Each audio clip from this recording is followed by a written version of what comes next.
नमस्कार, हमारे IGNOU audio books channel पर आपका स्वागत है। Indira Gandhi Rashtriya Mukt Vishwavidyalaya school of humanities SOH bachelor of arts honours Hindi बहद जेनेरिक इलेक्टिव GBHDG 173 समाचार पत्र और फीचर लेखन खंड 1 समाचार पत्र और फीचर लेखन इकाई 1 समाचार पत्रों की दुनिया इकाई 1 समाचार पत्रों की दुनिया 1.0 उद्देश्य।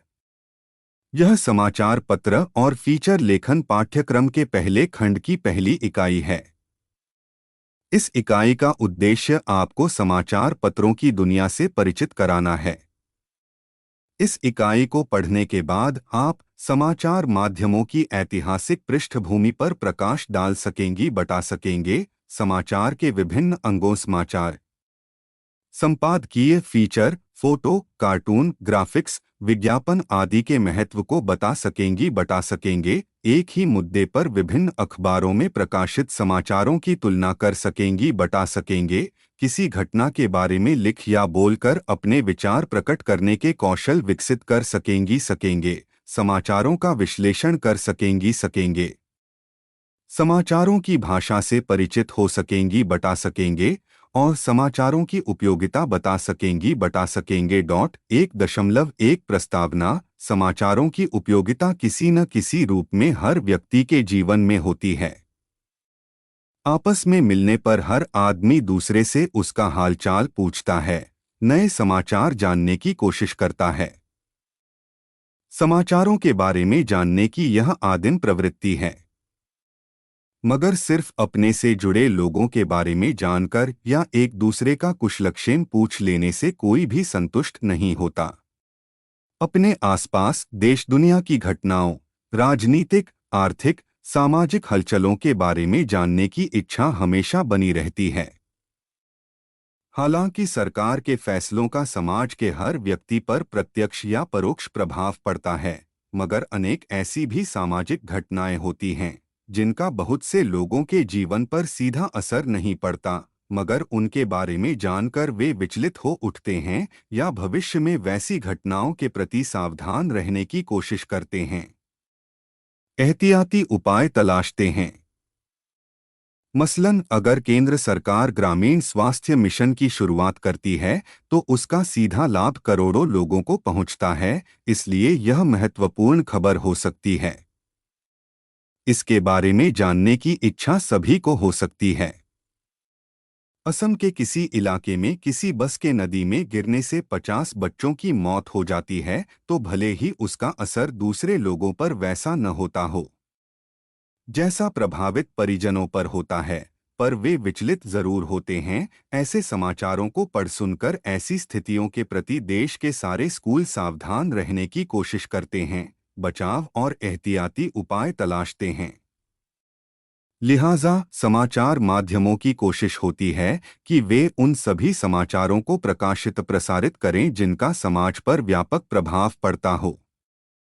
हालांकि इधर के कुछ सालों में टेलीविज़न और इंटरनेट का तेजी से प्रसार हुआ है और इनके जरिए उन लोगों को भी आसानी से सूचनाएं, समाचार उपलब्ध होने लगे हैं जिन तक अखबारों की पहुंच संभव नहीं हो पाई है। इसके बावजूद दुनिया में जितने भी संचार माध्यम हैं, उनमें अखबार सबसे महत्वपूर्ण और सशक्त माध्यम है, क्योंकि जितने विस्तार से खबरों को इस माध्यम के जरिए प्रस्तुत करने की गुंजाइश है, दूसरे माध्यमों में संभव नहीं है। दूसरे अखबार में प्रकाशित खबरों का इस्तेमाल लंबे समय तक किया जा सकता है, जबकि टेलीविज़न, रेडियो, इंटरनेट की खबरों को सहेज कर रखना खासा मुश्किल काम होता है। और चूंकि अखबार सिर्फ खबरों का माध्यम नहीं होता, इसके माध्यम से अनेक सूचनाओं, संदेशों, ज्ञानवर्धक सामग्रियों का प्रकाशन भी किया जाता है, इसलिए दूसरे समाचार माध्यमों की तुलना में यह अधिक व्यापक जनसमुदाय की रुचियों को समेटता और तुष्ट करता है। आप में से लगभग सभी लोग नियमित अखबार पढ़ते होंगे, लेकिन क्या आपने कभी सोचा है कि संचार माध्यमों की शुरुआत क्यों और कैसे हुई? समाचार पत्रों का स्वरूप निर्धारित करते वक्त किन बातों का ध्यान रखा जाता है और उसके महत्वपूर्ण अंग कौन से हैं? अखबारों में छपने वाले समाचारों का क्या महत्व होता है? उनमें समाचारों के अलावा छपने वाली दूसरी चीजें क्यों महत्वपूर्ण होती है? आइए इस इकाई में हम इन्हीं सवालों के जवाब जानने की कोशिश करते हैं। 1.2 संचार माध्यमों की ऐतिहासिक पृष्ठभूमि। भारत में समाचार पत्रों के प्रकाशन की शुरुआत जन जागरूकता पैदा करने के उद्देश्य से हुई। अंग्रेजी शासन के फैसलों, उसकी नीतियों और कार्यकलापों की जानकारी लोगों तक पहुंचाना शुरुआती पत्रों का मकसद था। इसके साथ ही अपनी संस्कृति, अपने समाज की परंपराओं के प्रति लोगों में रुचि पैदा करना, उन्हें सहेज कर रखने के प्रति जागरूकता पैदा करना भी शुरुआती समाचार पत्रों का मकसद था। यही वजह है कि अंग्रेजी शासकों ने भारतीय पत्रों पर अनेक मौकों पर पाबंदी लगाई और उनके प्रकाश को संपादकों को उत्पीड़ित करने की कोशिश की, मगर जब जब अखबारों पर प्रतिबंध लगे और भी लोगों ने नए पत्र निकालने का उत्साह दिखाया। बंगाल गजट नामक पहला पत्र 29 जनवरी 1780 को निकला था। इसके साथ ही कुछ लोगों ने पर्चों की शक्ल में कुछ समाचार पत्र निकालने की कोशिश की, मगर लॉर्ड वेलेजली ने पत्रों पर प्रतिबंध लगा दिया तो एक तरह से भारतीय पत्रकारिता का लोप ही हो गया। जब लॉर्ड हेस्टिंग्स भारत के गवर्नर जनरल हुए तो उन्होंने भारतीय पत्रों पर लगा प्रतिबंध 1818 में हटा दिया और उसी साल अंग्रेजी के 3 पत्र निकले, बंगाल हरकार, इंडिया गजट और कलकत्ता जर्नल। इसके बाद बांग्ला और हिंदी में भी पत्र निकलने शुरू हो गए। 1818 में ही दिग्दर्शन, समाचार दर्पण, बंगाल गजट नामक पत्र निकले। बांग्ला पत्रों में संवाद कौमुदी नामक पत्र सबसे शक्तिशाली बनकर उभरा। इसका प्रकाशन 1819 में शुरू हुआ था। इसके बाद अनेक बांग्ला अंग्रेजी अखबारों की शुरुआत हुई, मगर 1823 में जब सर एडम्स गवर्नर जनरल हुए तो उन्होंने ईस्ट इंडिया कंपनी की अनुमति से यह नियम लागू किया कि कोई भी अखबार सरकार की अनुमति के बगैर न तो प्रकाशित किया जा सकता है और न ही कोई प्रेस लगाया जा सकता है।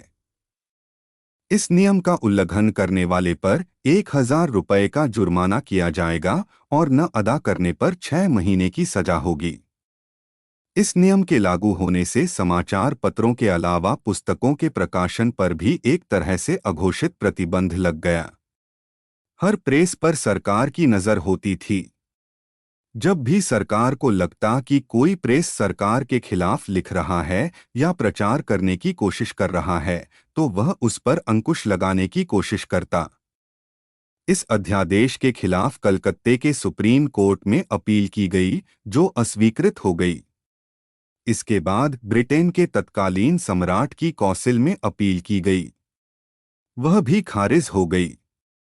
इसके बाद अंग्रेजी सरकार के इस नियम के विरोध में एक एक कर सभी महत्वपूर्ण अखबार बंद होने लगे। मगर इस अध्यादेश के लागू रहने के बावजूद युगल किशोर शुक्ल सुकुल ने हिंदी का पहला समाचार पत्र उदंत मार्तंड पूरे साहस के साथ 30 मई 1826 को शुरू किया। इस पत्र ने पहली बार शुरू हिंदी और पेशेवर पत्रकारिता का उदाहरण पेश किया।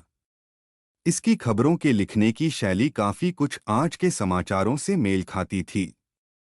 यह साप्ताहिक पत्र था जो 11 दिसंबर 1827 तक चला और प्रोत्साहन न मिल पाने के कारण बंद गया। उदंत मार्तंड के बंद हो जाने के बाद कलकत्ते से ही दूसरा पत्र निकला जो हिंदी, बांग्ला और फारसी में निकलता था। इसके अंग्रेजी संस्करण का नाम था हिंदू हेराल्ड और बाकी भाषाओं के संस्करण बंगदूत नाम से निकलते थे। इसने उदंत मार्तंड की ही भाषा और शैली अपनाई। बंगदूत 1 साल के बाद ही बंद हो गया और कलकत्ते से मार्तंड नामक पत्र शुरू हुआ। उत्तर प्रदेश से हिंदी का पहला अखबार 1845 में बनारस अखबार नाम से शुरू हुआ। इसकी भाषा उर्दू फारसी मिश्रित थी। इसके संपादक मराठी भाषी गोविंद रघुनाथ थत्ते थे और स्वामित्व शिवप्रसाद सितारे हिंद का था। इस पत्र के साथ ही बनारस गजट नाम से उर्दू में अखबार भी निकलता था। इन अखबारों में समसामयिक समाचारों के अलावा धर्मशास्त्रों के बारे में जानकारियां भी प्रकाशित की जाती थीं।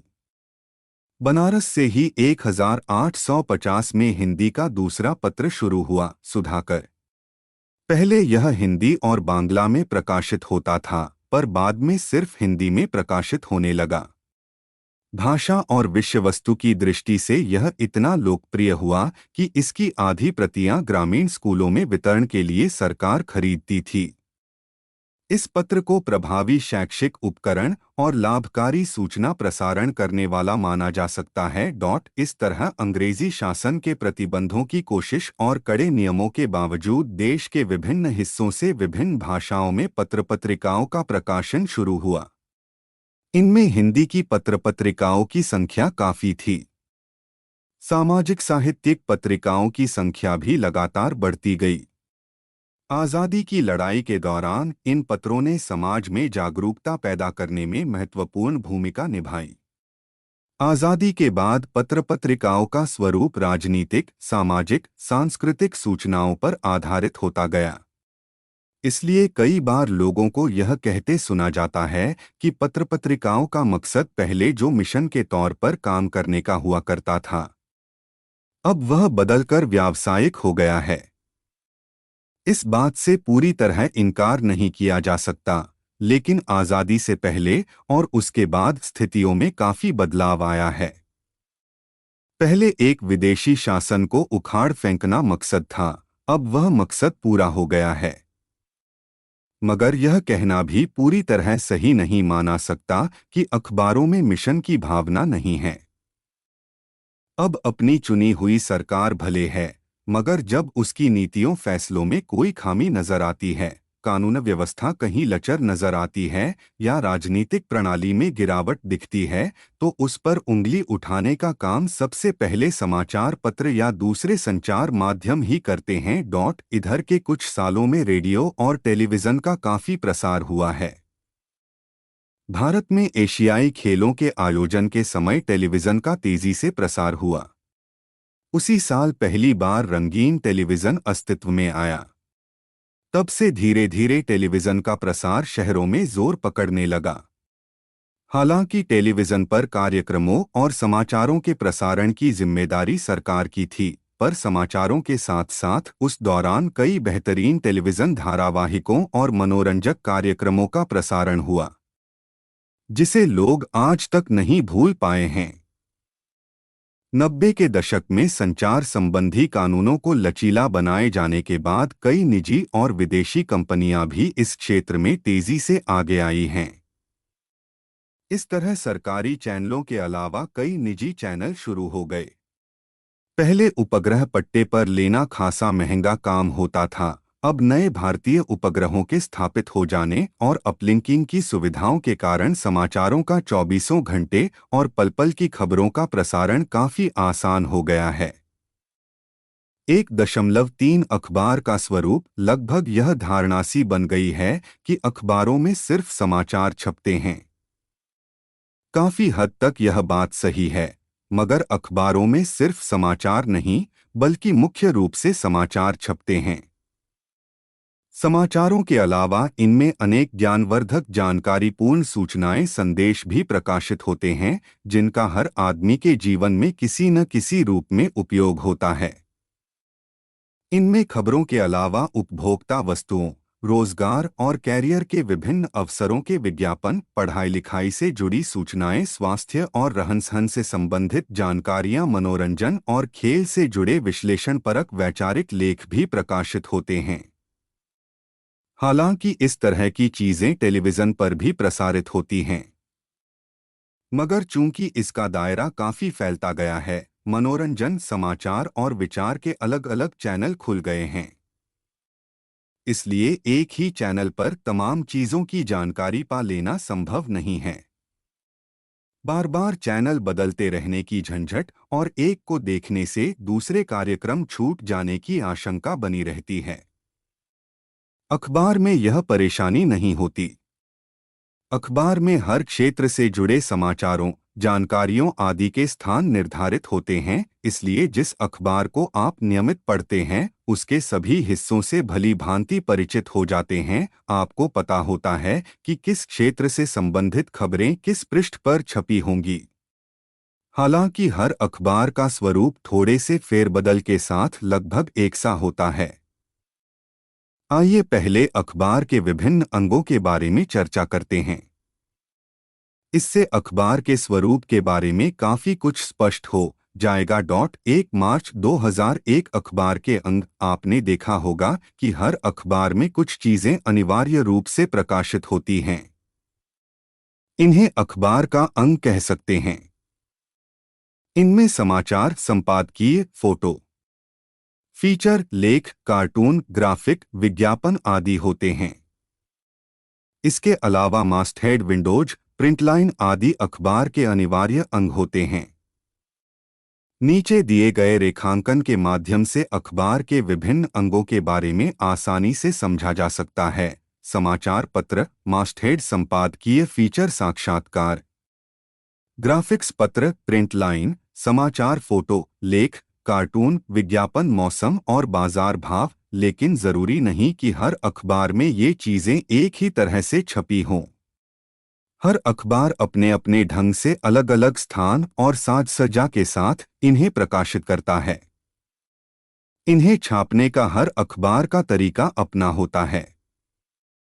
आइए इन अंगों के बारे में थोड़ा विस्तार से जानकारी प्राप्त करें। 1.3.1.1 मास्टहेड और विंडोज अखबारों के पहले पृष्ठ पर सबसे ऊपर जो अखबार का नाम मोटे सुलेख में लिखा होता है उसे मास्टहेड कहते हैं, चूंकि यह अखबार की पहचान में भी सहायक होता है, इसलिए इसे सुंदर और कलात्मक तरीके से लिखा जाता है। कई अखबारों के मास्टहेड में अखबार के नाम के साथ कोई प्रतीक चिन्ह भी छपा होता है, जैसे हिंदुस्तान के साथ 2 लाल और 2 नीली पट्टियां आड़ी और सीधी छपी होती हैं। राष्ट्रीय सहारा के नाम के साथ तिरंगे को राष्ट्रीय प्रतीक रूप में दिया जाता है। इसी तरह गांडीव में तीरधनुष लिए अर्जुन को प्रतीक रूप में प्रकाशित किया जाता है। मगर जरूरी नहीं कि हर अखबार में ऐसा प्रतीक चिन्ह छपे। अनेक अखबार बिना प्रतीक चिन्ह वाले सादे नाम का मास्टहेड प्रकाशित करते हैं। इसी प्रकार मास्टहेड के नीचे कुछ चित्रों के साथ प्रमुख खबरों की सूचना प्रकाशित होती है। इसे विंडोज कहते हैं। विंडोज यानी झरोखा, जिसके जरिए अखबार के भीतरी पन्नों पर प्रकाशित होने वाली प्रमुख खबरों की जानकारी मिल जाती है। कई अखबारों में विंडोज का प्रचलन अभी नहीं है। 1.3.1.2 समाचार। जैसा कि हमने ऊपर आपसे कहा, समाचार अखबार का प्रमुख अंग होते हैं। आप में से कुछ के मन में यह सवाल उठ सकता है कि क्या अखबारों में छपने वाले समाचारों को ही समाचारों की श्रेणी में रखा जा सकता है, या वे बहुत सी खबरें जो अखबारों में आने से रह जाती हैं वे भी समाचार कहला सकती हैं। अक्सर ऐसा होता है कि एक खबर एक अखबार में है पर दूसरे अखबारों में नहीं है। इसी तरह एक खबर जो एक टीवी चैनल पर प्रमुखता से दिखाई जाती है दूसरे चैनलों में नहीं दिखाई देती या उसका अखबारों में कोई जिक्र नहीं होता। फिर खबरों के चयन और उनके प्रकाशन प्रसारण का आधार क्या होता है, इस बारे में हम आगे समाचार संकलन, लेखन और संपादन वाले पाठ में विस्तार से चर्चा करेंगे। आइए यहाँ हम समाचारों की प्रकृति पर चर्चा कर लेते हैं। समाचारों का क्षेत्र बहुत व्यापक है। समाज और जीवन का कोई भी ऐसा क्षेत्र नहीं है जिनसे जुड़ी घटनाएं रोज समाचार न बनती हों। मगर इन सभी क्षेत्रों से समाचारों का संकलन खासा मुश्किल काम होता है। फिर भी हर समाचार माध्यम की कोशिश होती है कि वह हर क्षेत्र की अधिक से अधिक और हर महत्वपूर्ण खबर को स्थान दे। इसके लिए वे अपने विशेष संवाददाताओं, नगर संवाददाताओं, अंशकालिक संवाददाताओं, समाचार एजेंसियों, विज्ञप्तियों आदि का सहारा लेते हैं फिर भी स्थान और समय की बाध्यता के चलते किसी भी समाचार माध्यम के लिए यह संभव नहीं होता कि वह हर क्षेत्र की हर खबर को प्रकाशित प्रसारित कर सके। समाचारों के प्रकाशन के लिए अखबारों में उनकी प्रकृति और क्षेत्र के अनुरूप अलग-अलग श्रेणियों में बांटा जाता है और उसी के अनुरूप पृष्ठों और स्थान का निर्धारण किया जाता है। जिस क्षेत्र की खबरें अधिक होती हैं, उसके लिए अधिक जगह रखी जाती है और जिनकी खबरें कम या पाठक वर्ग को देखते हुए जिनका कम महत्व होता है, उनके लिए कम स्थान रखा जाता है। समाचारों का मोटे तौर पर निम्नलिखित रूपों में वर्गीकरण किया जाता है। समाचार राजनीतिक, सामाजिक, व्यापार, अर्थजगत, खेल, राष्ट्रीय, अंतर्राष्ट्रीय, स्थानीय, विविध समाचार, साहित्य, संस्कृति, विज्ञान, पर्यावरण। इसी आधार पर हर अखबार में समाचारों का स्थान निर्धारण किया जाता है। आम तौर पर राजनीतिक और राष्ट्रीय अंतर्राष्ट्रीय मुद्दों से जुड़ी बड़ी खबरें पहले पन्ने पर प्रकाशित की जाती हैं। सामाजिक मुद्दों की और स्थानीय खबरें भीतरी पन्नों पर दी जाती हैं। अर्थजगत, व्यापार और खेल की खबरें अगर पहले पन्ने के महत्व की न हो तो प्रायः अंत के 3-4 पृष्ठों पर दी जाती हैं। इसके पीछे एक मनोवैज्ञानिक कारण भी है। आमतौर पर पाठक बड़ी घटनाओं के बारे में पहले पढ़ना जानना चाहता है, उसके बाद स्थानीय घटनाओं के बारे में और खेल और आर्थिक विषयों से जुड़ी खबरों को सबसे बाद में। इसी तरह पाठकों का भी वर्गीकरण किया जा सकता है। सबसे अधिक पाठक राजनीतिक और स्थानीय खबरों के प्रति रुचि रखते हैं। सांस्कृतिक गतिविधियों, अर्थजगत, व्यापार और खेल से जुड़ी खबरों के लिए बाद के पन्ने रखे जाते हैं। चूंकि महानगरों में एक बड़ा वर्ग ऐसा भी उभरा है जो सांस्कृतिक गतिविधि, फैशन, खानपान आदि में खासी रुचि रखता है, इसलिए ज्यादातर महानगरों से निकलने वाले अखबार ऐसी हलचलों की सूचना के लिए अलग से परिशिष्ट निकालते हैं। कई अखबार यह परिशिष्ट रोज निकालते हैं, तो कुछ के दिन निर्धारित हैं। समाचारों के चयन, लेखन, संपादन और प्रस्तुतिकरण के बारे में तो आगे हम विस्तार से चर्चा करेंगे ही। आइए यहाँ समाचारों के अंगों की चर्चा कर लेते हैं। समाचारों का प्रस्तुतिकरण उनकी प्रकृति को ध्यान में रखते हुए तो किया ही जाता है, साथ ही यह ध्यान भी रखा जाता है कि उन्हें किस तरह प्रस्तुत किया जाए कि पाठक को सुविधा हो। आमतौर पर अनेक पाठकों के पास वक्त की कमी होती है और वे कम से कम समय में पूरे अखबार की खबरों पर नज़र डाल लेना चाहते हैं। कई लोग एक साथ कई अखबार पढ़ते हैं, इसलिए उनके लिए संभव नहीं होता कि हर खबर को शब्दशः पढ़े। जिन लोगों के पास समय होता है वे भी उलट-पुलट कर पूरे अखबार को देखते हैं और अंदाजा लगाते हैं कि कौन-कौन सी खबरें महत्वपूर्ण हैं या उनकी रुचि की हैं। उन पर वे सरसरी निगाह डालते हैं और बाद में उन्हें विस्तार से पढ़ते हैं। इन्हीं बातों को ध्यान में रखते हुए खबरों को प्रस्तुत किया जाता है। खबरों के प्रमुख अंग इस प्रकार हैं। समाचार, समाचार स्रोत, इंट्रो, ब्योरा, बॉक्स, मैटर। आइए इन अंगों के बारे में भी चर्चा कर लेते हैं। इन्हें आप निम्नलिखित तालिका के आधार पर समझ सकते हैं। मुख्य शीर्षक। मुख्य शीर्षक। मुख्य शीर्षक लिखते समय इस बात का ध्यान रखा जाता है कि पाठक को एक बार में यह समझ में आ जाए कि समाचार का सार क्या है। उपशीर्षक। उपशीर्षक मुख्य रूप से मुख्य शीर्षक की बातों को संक्षेप में विस्तार देने के मकसद से दिए जाते हैं। इनके जरिए समाचार के मुख्य बिंदुओं को बताया जाता है। समाचार स्रोत। समाचार स्रोत का उल्लेख इसलिए किया जाता है कि पाठक समझ सकें कि खबर किस माध्यम से आई है। जैसे खबरों के शुरू में तारीख के साथ साथ संवाददाता, एजेंसी या संवाददाता का नाम या एजेंसी या अखबार विशेष की सूचना सेवा का नाम लिखा होता है। यह समाचारों की विश्वसनीयता के लिए भी जरूरी होता है।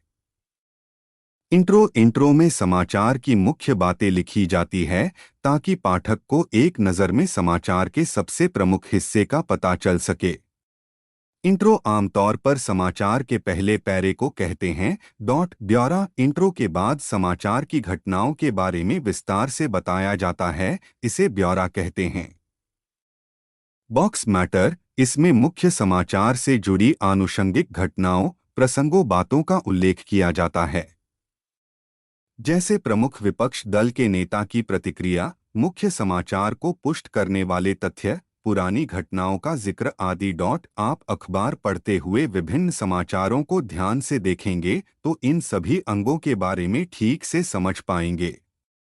1.3.1.3 संपादकीय संपादकीय किसी भी अखबार का विचार पक्ष होता है। इसके माध्यम से इस बात का अंदाजा लगाया जा सकता है कि किसी घटना या फैसले पर अखबार के क्या विचार हैं।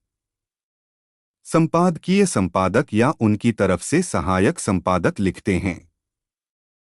आमतौर पर संपादकीय टिप्पणियां समसामयिक घटनाओं या सरकार के फैसलों, नीतियों आदि पर अखबार की प्रतिक्रिया होती हैं। संपादकीय पृष्ठ पर सामयिक घटनाओं पर आधारित वैचारिक लेख भी प्रकाशित किए जाते हैं। इन लेखों के प्रकाशन का मकसद भी सामयिक घटनाओं पर प्रतिक्रिया व्यक्त करना होता है। चूंकि ये लेख ज्यादातर अखबार के नियमित कर्मचारियों से अलग बाहर के लोग लिखते हैं, इसलिए जरूरी नहीं कि ये लेख संपादकीय टिप्पणियों से मेल खाते हों। मगर चूंकि इनके विचारों से संपादक का सहमत होना अनिवार्य होता है, इसलिए इनकी ज्यादातर बातें किसी न किसी रूप में संपादक के विचारों से मेल खाती हैं। संपादकीय पृष्ठ पर छपने वाली टिप्पणियों, लेखों आदि के बारे में विस्तार से आप संपादकीय पृष्ठ के लिए लेखन वाले पाठ में पढ़ेंगे।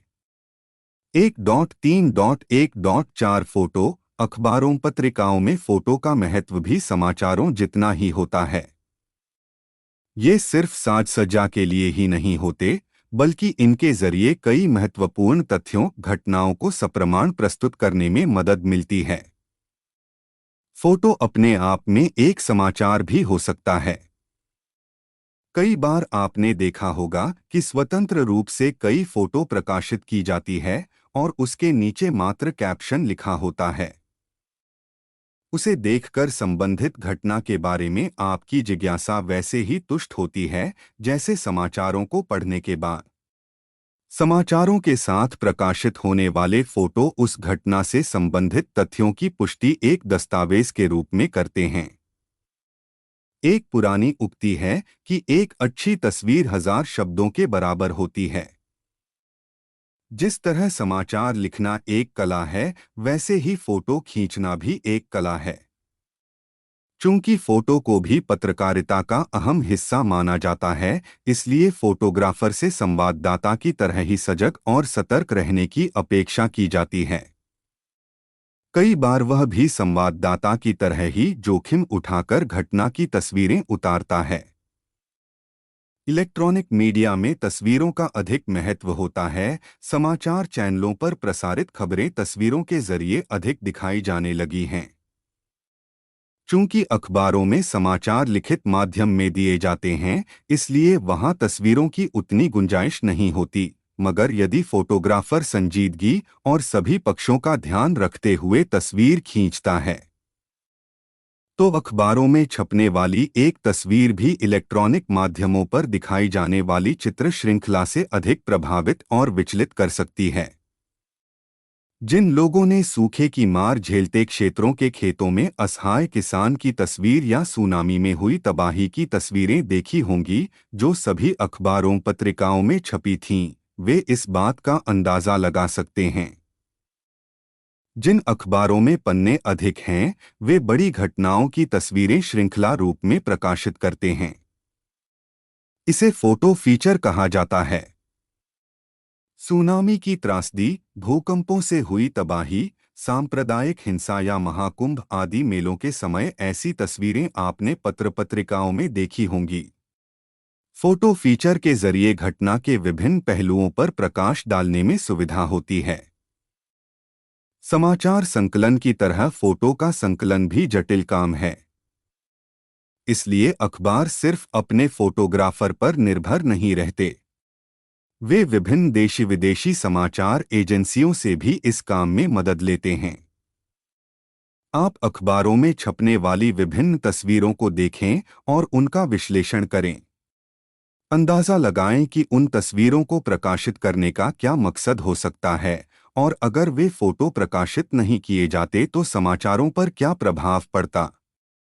दूसरे अखबारों में भी उसी घटना के समाचार के साथ प्रकाशित तस्वीरों की तुलना कीजिए। 1.3.1.5 फीचर अखबारों का एक बहुत ही सुंदर और आकर्षक अंग है। हालांकि इसकी प्रकृति लेखों की तरह की होती है, पर प्रस्तुति संपादकीय पृष्ठ के लेखों से भिन्न होती है। इनका दायरा भी संपादकीय पृष्ठ के लेखों से विस्तृत होता है।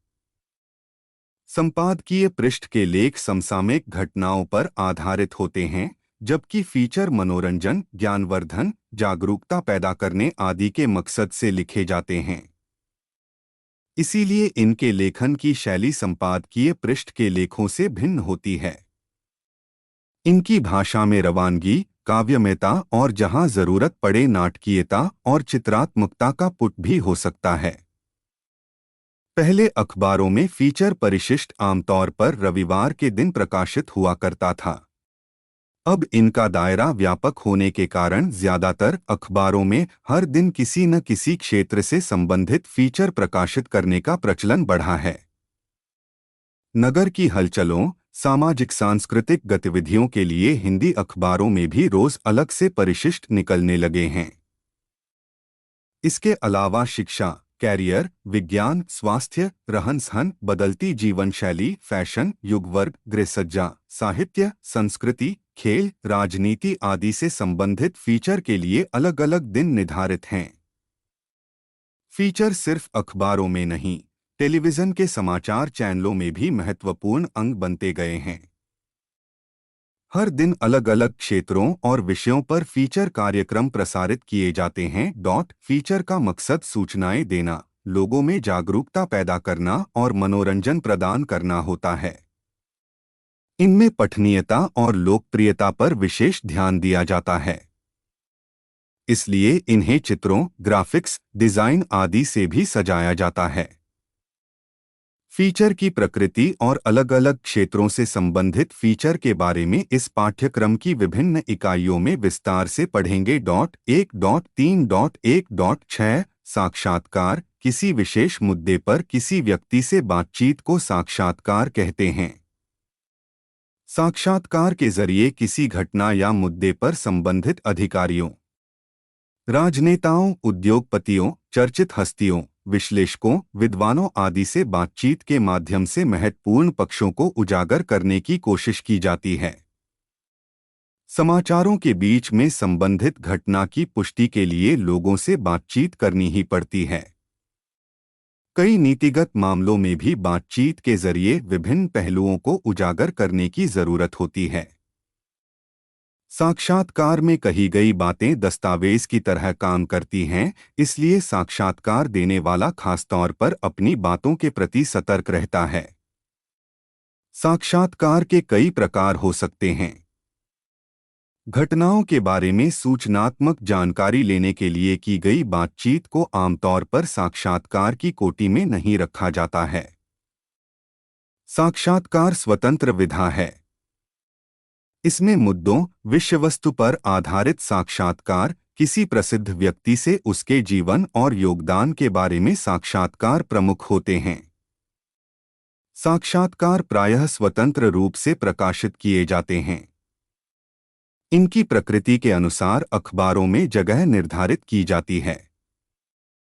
1.3.1.7 कार्टून, कार्टून का अर्थ होता है व्यंग्यचित्र। कार्टून मुख्य रूप से अखबारों, पत्रिकाओं में प्रकाशित होते हैं, लेकिन इधर कुछ टेलीविजन के समाचार चैनल भी कार्टून का इस्तेमाल करने लगे हैं। अखबारों में मुख्य रूप से दो प्रकार के कार्टून प्रकाशित किए जाते हैं। एक तो समाचारों पर आधारित और दूसरे शुद्ध मनोरंजन के लिए। समाचारों पर आधारित कार्टून एक बॉक्स वाले होते हैं और आमतौर पर अखबारों के मुखपृष्ठ या कभी-कभी संपादकीय पृष्ठ पर प्रकाशित किए जाते हैं। यानी ऐसी जगह जहां लोगों का सहज ही उन पर ध्यान जाए। इन दिनों दैनिक हिंदुस्तान में कार्टून को पहले पृष्ठ से उठाकर संपादकीय पृष्ठ पर प्रकाशित किया जाने लगा है। इससे कार्टून के महत्व का अंदाजा लगाया जा सकता है। समाचारों पर आधारित कार्टून अखबार की संपादकीय टिप्पणियों, लेखों और फोटो की तरह ही महत्वपूर्ण होता है। कई बार कार्टून की एक पंक्ति में जितनी तीखी बात कह दी जाती है, उतनी पूरे लेख या संपादकीय टिप्पणी के जरिए व्यक्त नहीं हो पाती। कार्टून में कई बार बिना कुछ लिखे सिर्फ रेखांकन के माध्यम से बड़ी बात कह दी जाती है। ऐसे कार्टून की भाषा में पैनापन और तीखे कचोट पैदा करने वाले कथन की भंगिमा जरूरी होती है। वैसे तो कार्टून हर अखबार में प्रकाशित होते हैं, मगर अंग्रेजी में जैसा प्रभाव आर.के. लक्ष्मण और हिंदी में राजेंद्र धोड़पकर तथा इरफान के कार्टून पैदा करते हैं, वैसा दूसरों में कम दिखाई देता है। शुद्ध मनोरंजन के लिए बनाए जाने वाले कार्टूनों में प्रायः हास्य पैदा करने या बच्चों का मनोरंजन करने का मकसद निहित होता है। ऐसे कार्टून प्रायः एक से अधिक बॉक्स वाले होते हैं और इन्हें फीचर वाले पृष्ठों पर प्रकाशित किया जाता है। कॉमिक्स या चित्रकथाओं के रूप में ऐसे कार्टूनों का इस्तेमाल होता है। टेलीविजन पर बच्चों के लिए कथाओं को ऐसे कार्टूनों के जरिए प्रस्तुत किया जाता है। अब तो दूसरे मनोरंजन चैनलों की तरह कार्टून के अलग अलग स्वतंत्र चैनल भी शुरू हो चुके हैं। 1.3.1.8 ग्राफिक्स, यह सूचनाओं और चित्रों का एक मिलाजुला रूप है। इसकी प्रकृति फोटो से भिन्न होती है। हालांकि यह भी समाचारों या घटनाओं पर आधारित होते हैं, लेकिन इनके चित्र प्रायः कंप्यूटर के माध्यम से या हाथ से तैयार किए जाते हैं। फोटो के साथ सूचनाएं नहीं दी जाती, जबकि ग्राफिक्स में सूचनाएं चित्रों के साथ ही दी जाती हैं। ये सूचनाएं उनका अंग होती हैं।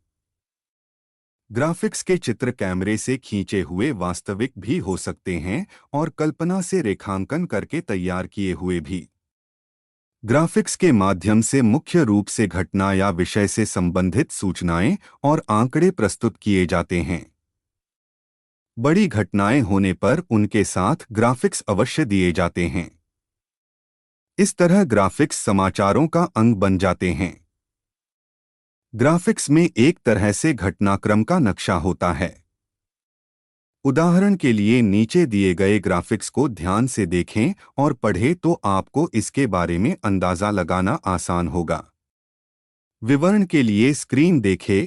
1.3.1.9 विज्ञापन हालांकि न तो समाचारों या अखबारों पत्रिकाओं में प्रकाशित होने वाली सामग्री का मुख्य अंश होते हैं और न ही समाचार माध्यमों की पहचान में सहायक होते हैं, पर चूंकि ये समाचार माध्यमों के लिए आमदनी का बेहतर जरिया होते हैं, इसलिए इन पर खास ध्यान दिया जाता है।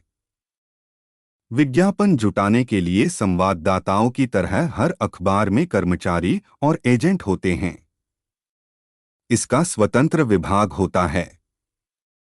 जिस समाचार माध्यम को जितने अधिक विज्ञापन मिलते हैं, उसे उतनी ही आय होती है।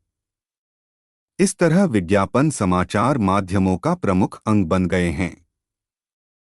विज्ञापन का मकसद किसी वस्तु, उत्पाद या योजनाओं, नीतियों, कार्यक्रमों की जानकारी लोगों तक पहुंचाना होता है। इसलिए इन्हें आकर्षक साज सज्जा और आकर्षक कथनों के साथ प्रस्तुत किया जाता है।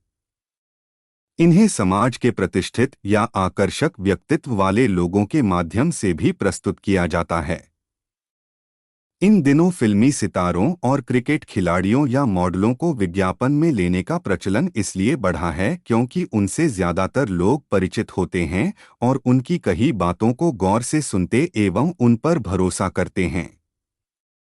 यही वजह है कि विभिन्न कंपनियां उनके माध्यम से अपने उत्पाद की तारीफ कराती और उन्हें खरीदने के लिए प्रेरित करने की कोशिश करती हैं। हर कंपनी अपने उत्पाद के प्रचार प्रसार के लिए अलग से बजट का प्रावधान करती हैं। लेकिन यह कहना कि समाचार माध्यमों के लिए विज्ञापन सिर्फ आय का जरिया है, पूरी तरह सही नहीं है। विज्ञापन से जहां विज्ञापनदाता कंपनी और उन्हें प्रकाशित प्रसारित करने वाले समाचार माध्यमों को लाभ पहुंचता है, वहीं पाठक दर्शक श्रोता को भी कई तरह के लाभ होते हैं। विज्ञापनों के जरिए आप न सिर्फ नए उत्पादों और कंपनियों की योजनाओं के बारे में जानकारी प्राप्त करते हैं, बल्कि जनजागरूकता अभियान के मकसद से जारी विज्ञापनों के माध्यम से जीवन के विविध मौकों पर सावधानी बरतने को भी प्रेरित होते हैं।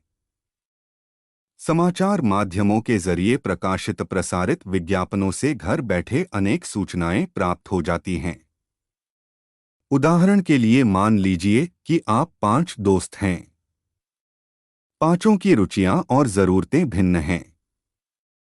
आप में से एक दोस्त को अपने लिए नौकरी की जरूरत है, दूसरे को अपनी बहन के लिए वर की तलाश है, तीसरा स्कूटर खरीदना चाहता है, चौथा पुस्तक मेले में अपनी रुचि की पुस्तकें खरीदना चाहता है। या आप यह जानकारी हासिल करना चाहते हैं कि होटल प्रबंधन के लिए कहाँ पाठ्यक्रम चलते हैं और इनमें से कहाँ पढ़ाई करना बेहतर होगा।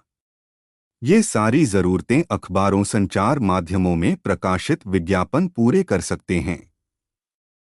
विज्ञापनों का एक मकसद विभिन्न समस्याओं के प्रति लोगों को जागरूक करने का भी होता है, इसलिए इनके जरिए आपको कई प्रकार की शिक्षा भी प्राप्त होती है।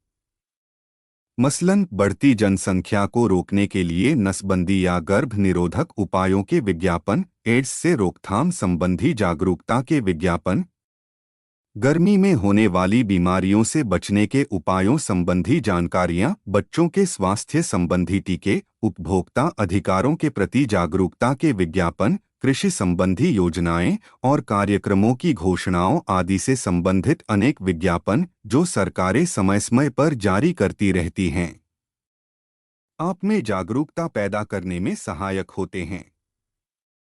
आज समाज और जीवन का शायद ही कोई ऐसा क्षेत्र हो जिससे जुड़े विज्ञापन न बनते, प्रकाशित प्रसारित होते हों। 1.3.1.9 विज्ञापन हालांकि न तो समाचारों या अखबारों पत्रिकाओं में प्रकाशित होने वाली सामग्री का मुख्य अंश होते हैं और न ही समाचार माध्यमों की पहचान में सहायक होते हैं, पर चूंकि ये समाचार माध्यमों के लिए आमदनी का बेहतर जरिया होते हैं, इसलिए इन पर खास ध्यान दिया जाता है।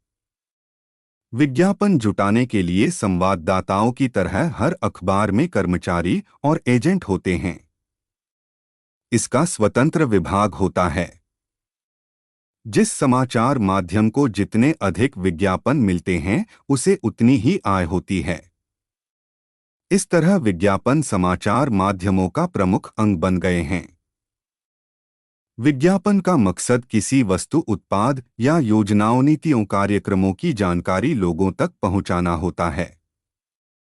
इसलिए इन्हें आकर्षक साज सज्जा और आकर्षक कथनों के साथ प्रस्तुत किया जाता है। इन्हें समाज के प्रतिष्ठित या आकर्षक व्यक्तित्व वाले लोगों के माध्यम से भी प्रस्तुत किया जाता है। इन दिनों फिल्मी सितारों और क्रिकेट खिलाड़ियों या मॉडलों को विज्ञापन में लेने का प्रचलन इसलिए बढ़ा है क्योंकि उनसे ज्यादातर लोग परिचित होते हैं और उनकी कही बातों को गौर से सुनते एवं उन पर भरोसा करते हैं। यही वजह है कि विभिन्न कंपनियां उनके माध्यम से अपने उत्पाद की तारीफ कराती और उन्हें खरीदने के लिए प्रेरित करने की कोशिश करती हैं। हर कंपनी अपने उत्पाद के प्रचार प्रसार के लिए अलग से बजट का प्रावधान करती हैं। लेकिन यह कहना कि समाचार माध्यमों के लिए विज्ञापन सिर्फ आय का जरिया है, पूरी तरह सही नहीं है। विज्ञापन से जहां विज्ञापनदाता कंपनी और उन्हें प्रकाशित प्रसारित करने वाले समाचार माध्यमों को लाभ पहुंचता है, वहीं पाठक दर्शक श्रोता को भी कई तरह के लाभ होते हैं। विज्ञापनों के जरिए आप न सिर्फ नए उत्पादों और कंपनियों की योजनाओं के बारे में जानकारी प्राप्त करते हैं, बल्कि जनजागरूकता अभियान के मकसद से जारी विज्ञापनों के माध्यम से जीवन के विविध मौकों पर सावधानी बरतने को भी प्रेरित होते हैं। समाचार माध्यमों के जरिए प्रकाशित प्रसारित विज्ञापनों से घर बैठे अनेक सूचनाएं प्राप्त हो जाती हैं। उदाहरण के लिए मान लीजिए कि आप 5 दोस्त हैं। पांचों की रुचियां और जरूरतें भिन्न हैं। आप में से एक दोस्त को अपने लिए नौकरी की जरूरत है, दूसरे को अपनी बहन के लिए वर की तलाश है, तीसरा स्कूटर खरीदना चाहता है, चौथा पुस्तक मेले में अपनी रुचि की पुस्तकें खरीदना चाहता है। या आप यह जानकारी हासिल करना चाहते हैं कि होटल प्रबंधन के लिए कहाँ पाठ्यक्रम चलते हैं और इनमें से कहाँ पढ़ाई करना बेहतर होगा। ये सारी जरूरतें अखबारों संचार माध्यमों में प्रकाशित विज्ञापन पूरे कर सकते हैं। विज्ञापनों का एक मकसद विभिन्न समस्याओं के प्रति लोगों को जागरूक करने का भी होता है। इसलिए इनके जरिए आपको कई प्रकार की शिक्षा भी प्राप्त होती है। मसलन बढ़ती जनसंख्या को रोकने के लिए नसबंदी या गर्भ निरोधक उपायों के विज्ञापन, एड्स से रोकथाम संबंधी जागरूकता के विज्ञापन, गर्मी में होने वाली बीमारियों से बचने के उपायों संबंधी जानकारियां, बच्चों के स्वास्थ्य संबंधी टीके, उपभोक्ता अधिकारों के प्रति जागरूकता के विज्ञापन, कृषि संबंधी योजनाएं और कार्यक्रमों की घोषणाओं आदि से संबंधित अनेक विज्ञापन जो सरकारें समय समय पर जारी करती रहती हैं, आप में जागरूकता पैदा करने में सहायक होते हैं। आज समाज और जीवन का शायद ही कोई ऐसा क्षेत्र हो जिससे जुड़े विज्ञापन न बनते, प्रकाशित प्रसारित होते हों। विज्ञापन कई तरह के होते हैं। कुछ विज्ञापन अखबारों के पूरे पृष्ठ पर प्रकाशित होते हैं या श्रृंखलाबद्ध रूप में छपते हैं। इनमें बड़ी कंपनियों के उत्पाद और विपणन योजनाओं की जानकारी होती है। कुछ विज्ञापन अखबारों के आधे पृष्ठ के या इससे छोटे होते हैं। इनमें कंपनियों के अलावा सरकारों की तरफ से जारी विज्ञापन भी खूब होते हैं। इनमें चित्रों के साथ प्रभाव और आकर्षण पैदा करने वाले कथन दिए जाते हैं। मुख्य सूचनाएं भी बिंदुवार दी जाती हैं। इनके अलावा बहुत सारे विज्ञापन मझोले आकार के होते हैं। इनमें भी चित्र और नारे वगैरह देने की गुंजाइश रहती है। इनके लिए कॉलम या सेंटीमीटर के हिसाब से जगह का निर्धारण होता है। लेकिन अखबारों में आपको 3, 4, 5 पंक्तियों वाले विज्ञापन सबसे अधिक दिखते हैं। ये वर्गीकृत विज्ञापन कहलाते हैं। इनमें नौकरियों से लेकर वैवाहिक विज्ञापन तक आते हैं, जिनमें संक्षेप में सूचनाएं दी जाती हैं और चित्रों का इस्तेमाल नहीं होता। अनेक समाचार पत्र अब हर सप्ताह वरवधु, नौकरी, कैरियर आदि के अलग अलग परिशिष्ट निकालने लगे हैं। उदाहरण के लिए किसी भी रविवार का कोई भी अखबार उठाइए और उसमें प्रकाशित विज्ञापनों को ध्यान से देखिए। अलग अलग विज्ञापनों को काटकर अलग कीजिए और उनका विश्लेषण कीजिए। जानने की कोशिश कीजिए कि किस विज्ञापन का क्या महत्व और उनके आकार के निर्धारण पर भी गौर कीजिए। विज्ञापनों की प्रकृति और महत्व के बारे में पता चल जाएगा। 1.3.1.10 पत्र पाठकों के पत्रों का समाचार माध्यमों, खासकर पत्र-पत्रिकाओं में विशेष महत्व होता है। इनके जरिए न सिर्फ पाठकों की सहभागिता बढ़ती है, बल्कि संचार माध्यमों को कई दिशानिर्देश भी प्राप्त होते हैं। इसीलिए हर समाचार माध्यम पाठकों की प्रतिक्रियाएं आमंत्रित करता रहता है और उन्हें प्रमुखता से प्रकाशित प्रसारित करता है। अखबारों में छपने वाले पत्रों के माध्यम से कई बार उनमें छपने वाले लेख या संपादकीय टिप्पणियों से भी अधिक महत्वपूर्ण बातें उभर कर आ जाती हैं। संपादकीय टिप्पणियों लेखों में प्रकाशित विचारों से अलग भी कई ऐसे विचार जो उनमें छूट गए होते हैं, पत्रों के माध्यम से प्रकट होते हैं। इस तरह अखबारों के विचार पक्ष में पाठकों की सहभागिता सुनिश्चित हो पाती है। यही वजह है कि हर अखबार में पाठकों के पत्रों को संपादकीय पृष्ठ पर जगह दी जाती है। जो लोग लेखों के जरिए किसी घटना पर अपने विचार प्रकट करने से रह जाते हैं, वे पत्रों के जरिए इसमें स्थान पा सकते हैं। पाठकों के पत्रों को महत्व देने वाले अखबार हमेशा बेहतर माने जाते हैं। 1.3.1.11 मौसम और बाजार भाव जिस तरह लोगों को समाचारों की प्रतीक्षा रहती है, उसी तरह बहुत से लोगों को व्यापारिक आर्थिक समाचारों और वस्तुओं, शेयरों के बाजार भाव जानने की इच्छा होती है। अखबारों में प्रकाशित विभिन्न वस्तुओं, शेयरों के बाजार भाव ऐसे लोगों की जिज्ञासाओं जरूरतों को शांत करने में काफी मददगार हैं। आड़ती, सर्राफा, मुद्रा और शेयर बाजार में भाव हर रोज बदलते रहते हैं, इसलिए व्यापारियों को उनके अनुसार कारोबार में काफी सुविधा होती है। मौसम की जानकारी आम नागरिकों के लिए भी मददगार है। इसी प्रकार जो लोग कृषि, मत्स्य पालन, खुदरा व्यापार आदि के काम में लगे हैं, उन्हें मौसम की जानकारी हासिल करनी होती है। किसानों को बरसात, गर्मी, ओले, कोहरे आदि की जानकारी से जहां फसलों या अनाज सब्जियों को खराब होने से बचाने के एहतियाती उपाय करने में मदद मिलती है, वहीं मछली पालन या समुद्र से मछलियां पकड़ने वालों को समुद्री तूफान, ज्वारभाटा आदि की सूचनाएं मिलने से काफी मदद मिलती है।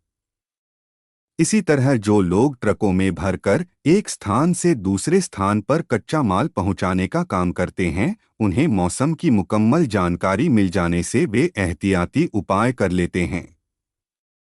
इससे न सिर्फ दुकानदारों, किसानों, व्यापारियों को मदद मिलती है, बल्कि ग्राहकों को काफी मदद मिलती है। 1.3.1.12 प्रिंट लाइन। अगर आपसे पूछा जाए कि जो अखबार आप पढ़ते हैं उसका संपादक कौन है, प्रकाशक कौन है, कहाँ से प्रकाशित होता है, मुख्य कार्यालय कहाँ है, उसके फोन नंबर क्या हैं और उसमें प्रकाशित खबरों के लिए कानूनी रूप से कौन जिम्मेदार है, तो आप इसकी जानकारी कहाँ से प्राप्त करेंगे? हर अखबार, पत्रिका में इसकी सूचना प्रकाशित होती है। पत्रिकाओं में आमतौर पर यह सूचना सूची वाले पन्ने पर होती है और अखबारों में आखिरी पन्ने पर सबसे नीचे। कुछ अखबार यह सूचना बीच के पन्ने पर भी देते हैं। इस सूचना को प्रिंट लाइन कहते हैं। अखबारों, पत्रिकाओं में प्रिंट लाइन प्रकाशित करने से न सिर्फ पाठकों को उस अखबार से संबंधित जिम्मेदार लोगों और संबंधित कार्यालयों, पतों की जानकारी प्राप्त होती है, बल्कि इसे प्रकाशित करना कानूनी रूप से भी अनिवार्य होता है। 1.4 समाचार माध्यमों में कामकाज। लगभग हर समाचार माध्यम में समाचार संकलन और संपादन का तरीका एक सा होता है। अखबारों में जहां यह काम मुद्रित रूप में होता है, वहीं इलेक्ट्रॉनिक माध्यमों में कैमरों से खींची तस्वीरों के माध्यम से, मगर दोनों माध्यमों में समाचारों या फीचर आदि के प्रस्तुतिकरण का तरीका भिन्न होता है। इलेक्ट्रॉनिक माध्यमों में कैमरे का महत्व है, इसलिए इनके कार्यक्रमों के लिए अलग तरह के उपकरण इस्तेमाल होते हैं। अखबारों, पत्रिकाओं के प्रकाशन में उससे भिन्न उपकरण उपयोग में लाए जाते हैं। हर काम के लिए अलग अलग विभाग बने होते हैं। समाचारों के संकलन के लिए संवाददाताओं का अलग विभाग होता है। समाचारों के संकलन के लिए संवाददाताओं का अलग विभाग होता है। इसमें स्थानीय खबरों और ब्यूरो के अलग अलग अनुभाग होते हैं। इसी तरह समाचार संपादन का अलग विभाग होता है। संपादकीय टीम इन सबसे अलग काम करती है। फीचर में अलग अलग क्षेत्रों के अनुसार काम का बंटवारा होता है। इसी प्रकार अखबारों की खबरें टाइप करने के लिए पीटीएस यानी फोटो टाइपसेटिंग विभाग होता है। फोटो बनाने, स्कैन करने, ग्राफिक्स तैयार करने का विभाग अलग होता है। पेज बनाने की जिम्मेदारी डिजाइनिंग विभाग की होती है। इसी तरह विज्ञापन जुटाने का विभाग अलग होता है। वह भी बाकी टीमों के साथ तालमेल बनाकर चलता है। आजकल अखबारी पन्ने कंप्यूटर पर बनने लगे हैं, इसलिए इस काम में ज्यादा परेशानी नहीं होती। समाचारों के साथ निर्धारण, फोटो के लिए जगह बनाने और पेज बनवाने की जिम्मेदारी समाचार संपादन विभाग की होती है। वैसे तो वरिष्ठ उपसंपादक पन्नों की साज सज्जा का ध्यान रखते हैं, मगर कई अखबारों में इसके लिए अलग से कर्मचारी भी नियुक्त होते हैं जो डिजाइनिंग विभाग को निर्देश देते हैं। पेज बनने के बाद उसके नेगेटिव निकाले जाते हैं। जो पन्ने एक ही रंग में बनते हैं उनका एक निगेटिव निकलता है। रंगीन पृष्ठों के 4 निगेटिव निकलते हैं। 4 रंगों की काला स्थान यानी नीला, पीला और मजेंटा, जिसे संक्षेप में CMY के कहते हैं। इसके लिए सामान्य प्रिंटरों से अलग प्रिंटर होते हैं। इसके बाद इन निगेटिव से प्लेटें बनती हैं। फिर प्लेटों को मशीन पर चढ़ाया जाता है और पूरा अखबार एक बार में अंतिम रूप में छपकर सामने आ जाता है। इसी तरह इलेक्ट्रॉनिक माध्यमों में समाचारों के संपादन, कार्यक्रम निर्धारण, उसमें चित्रों का चुनाव और प्रसारण के इंजीनियरों का काम अलग अलग बंटा होता है। कुल मिलाकर पाठकों या दर्शकों के सामने जो समाचार, लेख या फीचर पहुंचते हैं, उन्हें तैयार करने में अलग अलग विभागों की पूरी टीम का सहयोग होता है। अखबारों पत्रिकाओं के प्रकाशित होने के बाद एक और महत्वपूर्ण काम होता है उन्हें बेचना और उनकी बिक्री बढ़ाना। इसके लिए अलग से वितरण और विक्रय विभाग होते हैं। प्रसार या वितरण विभाग अलग अलग स्थानों पर अखबारों पत्रिकाओं की पहुंच सुनिश्चित करने, वहां के ब्यौरे और मांग का ध्यान रखता है। वहीं विक्रय विभाग अधिक से अधिक ग्राहक बनाने की कोशिश करता है। इसके लिए वह तरह तरह की योजनाएं चलाता और कार्यक्रम आदि निर्धारित करता है। इसके अलावा एक लेखा विभाग होता है जो कर्मचारियों के वेतन भत्तों आदि का हिसाब किताब रखने के अलावा संस्थान के आयव्यय का लेखा जोखा रखता है। 1.5 सारांश। समाचार पत्रों की शुरुआत अंग्रेजी शासन के दौरान सरकार की नीतियों और फैसलों की जानकारी उपलब्ध कराने के मकसद से हुई थी, मगर सरकार के दमनकारी रवैये के चलते बहुत से अखबार बहुत कम समय में ही बंद हो गए। अंग्रेजी शासन की दमनकारी नीतियों से लोगों का उत्साह कम नहीं हुआ और नए नए पत्र प्रकाशित होते रहे। आम धारणा सी बन गई है कि अखबारों में केवल समाचार प्रकाशित होते हैं, जबकि उनमें जानकारीपूर्ण लेख और जागरूकता पैदा करने वाली बहुत सी सामग्री भी प्रकाशित की जाती है। मास्टहेड, संपादकीय, फीचर, साक्षात्कार, ग्राफिक्स, पत्र, प्रिंट लाइन, समाचार, फोटो, लेख, कार्टून, विज्ञापन, मौसम और बाजार भाव आदि समाचार पत्रों के प्रमुख अंग हैं। मुख्य शीर्षक, उपशीर्षक, समाचार स्रोत, इंट्रो, ब्यौरा, बॉक्स मैटर आदि समाचारों के मुख्य अंग हैं। मास्टहेड अखबार की प्रारंभिक पहचान होता है। विंडोज के जरिए भीतर के पन्नों पर छपी खबरों के बारे में जानकारी मिलती है। फोटो और ग्राफिक्स के जरिए समाचारों के तथ्यों की पुष्टि और बल प्रदान किया जाता है। विज्ञापन हालांकि संचार माध्यमों की आय का मुख्य स्रोत है, मगर इसके जरिए विरोध हैं, मगर इस पाठकों को भी अनेक प्रकार के लाभ मिलते हैं। संचार माध्यमों में कामकाज अलग अलग विभागों के संयुक्त प्रयास से होता है। इसमें समाचार, संपादकीय, feature, photographics, PTS, designing, plate making, छपाई मशीन, विज्ञापन वितरण, विज्ञापन आदि विभाग शामिल होते हैं। धन्यवाद। मिलते हैं अगले वीडियो में अगले पाठ के साथ।